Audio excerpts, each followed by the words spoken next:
My name is Carolyn Cowan, and you may know my work. I have just published a book called Shame, The Path Out of Hell.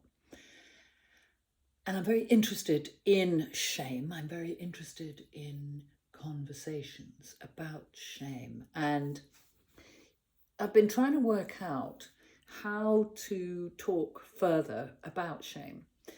And it is an interesting subject. I notice here I am setting myself up to produce a video, put out a video. I haven't got any makeup on. I'm not young. I'm not Instagrammable. You can see that I wear a hearing aid. I'm far from perfect.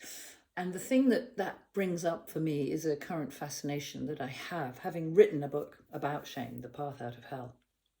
I'm very interested in shame and the body and where that takes us and how our shame plays out in the physical body. Now, this is something I'm interested in. And of course, it's a very, very difficult thing to think about asking someone to come on to a podcast or chat to me about their shame, because that's eviscerating. It's not a kind time. People aren't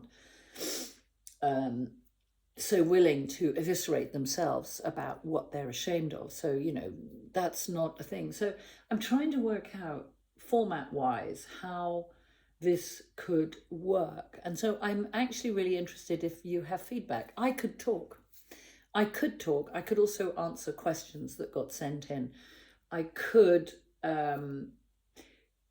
have tried asking other psychotherapists if they would be interested in talking to me about shame on a podcast, and all the answers I've had have been no.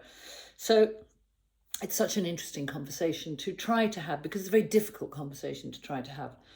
And I'm not particularly madly keen on a monologue, but if that's the only way forward, I will do that. But that's why I'm making this video, to see if anybody has any thoughts about how this could work.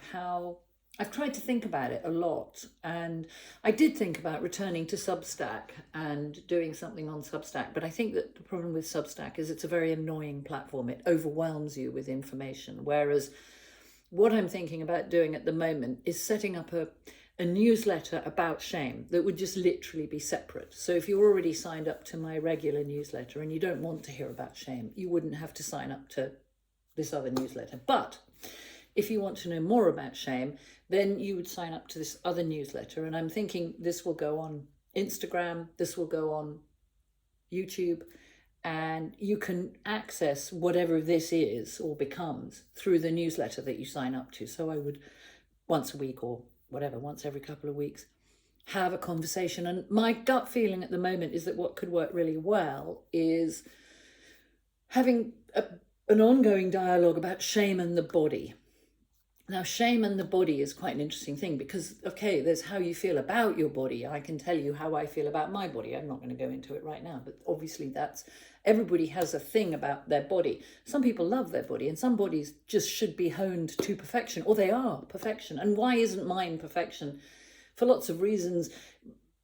However one feels about one's body is a very interesting landscape, because however one feels about one's body leads one into other things: plastic surgery, self-harming disorders, eating disorders, sexual fetishizing, sexual self-loathing fetishizations, all kinds of extreme behaviors, extreme dieting. Let's look at, Wegovy and all of that. So that's my thought. It's a long video, but I couldn't really work out how to communicate. I'm asking for your thoughts. If you would like to reply to this newsletter and let me know what your thoughts are about possibility, I'd be very grateful. What I find really interesting is, it's 4 minutes, 20 seconds at this point that I've been talking for. And I have arrived at the point where it's not that I don't care about how I look, but I'm 65 years old. I'm allowed to look like this. I don't have to fulfill the brief of a social media body. And especially if I'm on my own platform and I'm talking about, the oldest awful emotion in a way on the planet, which currently is guiding so much hurt and anger and hatred.